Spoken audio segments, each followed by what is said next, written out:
I'm going to give you three overlooked reasons why you are not performing well at Apex.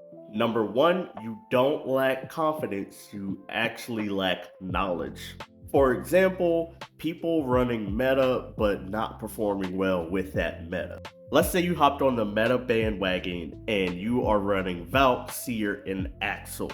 We've seen streamers and pros run this meta and they run lobbies down, but why isn't it working for you?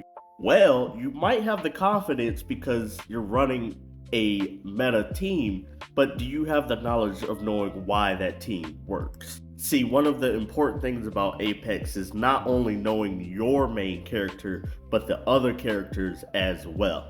Reason number two, you might just have too much of a mental load or overstimulation happening. If you solo queue a lot like me, you'll probably relate to this because you always feel the need to take on every role on the team. Last night I was playing and I had a Mirage on my team and our third went down.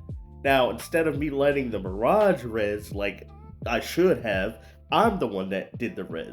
Why? It's because I got so used to having to be the one to just initiate all the time. Like, if I wasn't the one that said go res or do the resing, it just wouldn't happen in time.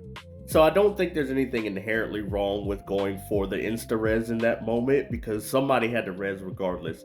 The problem is going back to my first point where I said it's not your confidence, it's your knowledge. I should have just let that Mirage res because he will go invisible and he can do it faster. In the end, it didn't matter. We went on to win the game anyway.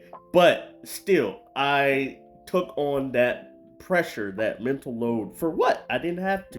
Now, for the last and most final third point, I think you are just burnt out from this game. I know, you don't want to hear it. You're like, I love this game. I gotta keep playing. I'm only gonna get better if I keep playing. And I'm here to tell you that's a lie. 9 times out of 10, if you hop on Apex after a bad day at work, school, whatever, you're gonna keep having a bad time. This burnout will start to create resentment. This burnout will start to create fatigue. You will start to not like the game, and the game hasn't really done anything to you.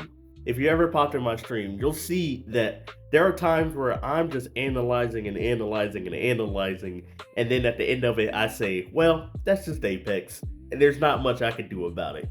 And I've had to change my mindset over the years because my mindset used to be, well, that's just not fair. This is not how that fight should have gone. And although that might be true, it just wasn't helping me in the long run. I'd go into the next few games still thinking about that fight or the fight after that. And a lot of this might have to do with me ruminating, which is why I am a big advocate for like neurodivergent gamers because there are a lot of things that we deal with on the outside that do end up leaking into our gameplay and we feel that. And I hate for others to feel that, but this is why I'm putting this out here. And I know it's a longer video. I'm sorry, but I think it's important that people understand that when the burnout happens, you need to reevaluate. Anyways, I hope that was informative. I hope it helped. If you guys want to hear more of my opinions, I'd gladly share them. Check me out on Twitch, twitch.tv/RealMcCoy252. Peace.